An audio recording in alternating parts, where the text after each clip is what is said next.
ಹೂವನ್ನು ದೇವರಿಗೆ ಅರ್ಪಿಸದಿದ್ದರೂ ನಿಮಗೆ ಸಂಪತ್ತಿನ ಮಳೆ. ನಡುರಾತ್ರಿಯಲ್ಲಿ ಅರಳುವ ಬ್ರಹ್ಮ ಕಮಲವು ಸಾಕ್ಷಾತ್ ಲಕ್ಷ್ಮೀ ದೇವಿಯ ಮತ್ತು ಬ್ರಹ್ಮದೇವನ ವಾಸಸ್ಥಾನವಾಗಿದೆ.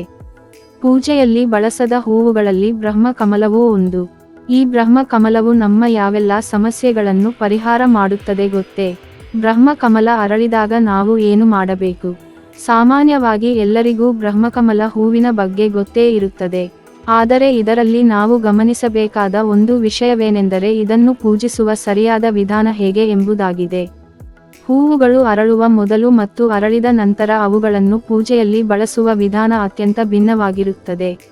ಬ್ರಹ್ಮ ಕಮಲ ಹೂವನ್ನು ಪೂಜಿಸುವುದರಿಂದ ಸಂಪತ್ತು ಬರುತ್ತದೆ ಎನ್ನುವ ನಂಬಿಕೆಯಿದೆ. ಆದರೆ ಈ ಹೂವನ್ನು ದೇವರ ಪೂಜೆಯಲ್ಲಿ ಬಳಸುವುದಿಲ್ಲ. ಇದಕ್ಕೆ ಸಂಬಂಧಿಸಿದಂತೆ ಸಾಕಷ್ಟು ನಂಬಿಕೆಗಳಿವೆ. ಬ್ರಹ್ಮ ಕಮಲಕ್ಕೆ ಸಂಬಂಧಿಸಿದ ಪರಿಹಾರಗಳು. ಕೆಲವು ಹೂವುಗಳಿಗೆ ಅವುಗಳು ಅರಳುವ ಸಮಯ, ಅರಳುವ ರೀತಿ ಎಲ್ಲವೂ ಭಿನ್ನವಾಗಿರುತ್ತದೆ.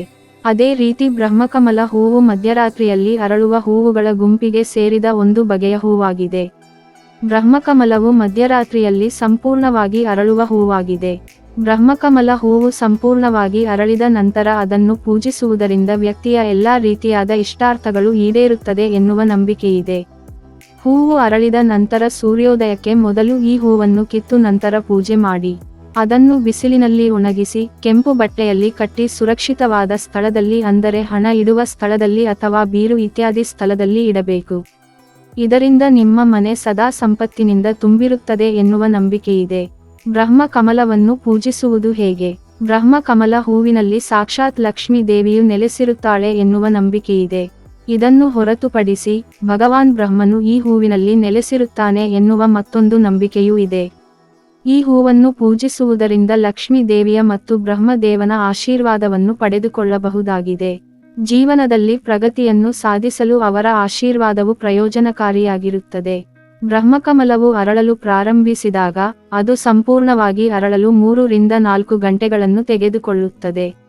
ಮೊದಲಿನಿಂದಲೂ ಅಲ್ಲಿ ಅಗರಬತ್ತಿ, ದೀಪಗಳನ್ನು ಹಚ್ಚಿ ಅದು ಪೂರ್ತಿಯಾಗಿ ಅರಳಿದಾಗ ಶ್ರೀಫಲ ಅಂದರೆ ತೆಂಗಿನಕಾಯಿಯನ್ನು ಅರ್ಪಿಸಿ ಪೂಜೆ ಮಾಡಿ ಆರತಿ ಮಾಡಬೇಕು. ಬ್ರಹ್ಮಕಮಲದ ಮುಂದೆ ಕುಳಿತು ಧ್ಯಾನ ಮಾಡುವುದರಿಂದ ನಿಮ್ಮೆಲ್ಲ ಆಸೆಗಳು ಈಡೇರುತ್ತದೆ ಎನ್ನುವ ನಂಬಿಕೆಯಿದೆ. ಬ್ರಹ್ಮ ಕಮಲವನ್ನು ದೇವರಿಗೆ ಅರ್ಪಿಸುವುದಿಲ್ಲ, ಏಕೆಂದರೆ ಅದು ಬ್ರಹ್ಮದೇವರ ಸಂಕೇತವಾಗಿದೆ ಮತ್ತು ಬ್ರಹ್ಮದೇವನು ಸ್ವತಃ ಬ್ರಹ್ಮಾಂಡದ ಸೃಷ್ಟಿಕರ್ತ. ಆತನ ಹೆಸರಿನಲ್ಲಿರುವ ಹೂವನ್ನು ಬೇರೆ ದೇವರಿಗೆ ಅರ್ಪಿಸುವಂತಿಲ್ಲ. ಬ್ರಹ್ಮ ಕಮಲದ ವಾಸ್ತು ಮಹತ್ವ. ಬ್ರಹ್ಮಕಮಲವು ಪರಿಸರವನ್ನು ಶುದ್ಧೀಕರಿಸುತ್ತದೆ ಮತ್ತು ಅದನ್ನು ಹಸಿರಾಗಿಡಲು ಸಹಾಯ ಮಾಡುತ್ತದೆ. ವಾಸ್ತುಶಾಸ್ತ್ರದ ಪ್ರಕಾರ ಬ್ರಹ್ಮ ಕಮಲದ ಸಸ್ಯವು ಸಂತೋಷ, ಅದೃಷ್ಟ ಮತ್ತು ಸಮೃದ್ಧಿಯನ್ನು ಆಕರ್ಷಿಸುತ್ತದೆ ಮತ್ತು ವ್ಯಕ್ತಿಯ ಜೀವನದಲ್ಲಿ ಮಾನಸಿಕ ಸಮತೋಲನವನ್ನು ಕಾಪಾಡುತ್ತದೆ. ಇದಲ್ಲದೆ ಈ ಹೂವಿಗೆ ದುಷ್ಟ ಶಕ್ತಿಗಳಿಂದ ರಕ್ಷಿಸುವ ಶಕ್ತಿ ಇದೆ. ವಾಸ್ತು ನಿಯಮಗಳ ಪ್ರಕಾರ ಬ್ರಹ್ಮಕಮಲವನ್ನು ಯಾರಿಗಾದರೂ ಉಡುಗೊರೆಯಾಗಿ ನೀಡುವುದು ಅಥವಾ ಮಾರುವುದು ತಪ್ಪು ಎಂದು ಪರಿಗಣಿಸಲಾಗುತ್ತದೆ. ಬ್ರಹ್ಮ ಕಮಲವು ಅತ್ಯಂತ ಪವಿತ್ರವಾದ ಒಂದು ಹೂವಾಗಿದ್ದು, ಈ ಹೂವಿನ ಪೂಜೆಯು ನಿಮಗೆ ಸಾಕ್ಷಾತ್ ಲಕ್ಷ್ಮೀ ದೇವಿಯ ಮತ್ತು ಬ್ರಹ್ಮದೇವನ ಆಶೀರ್ವಾದವನ್ನು ತರುತ್ತದೆ.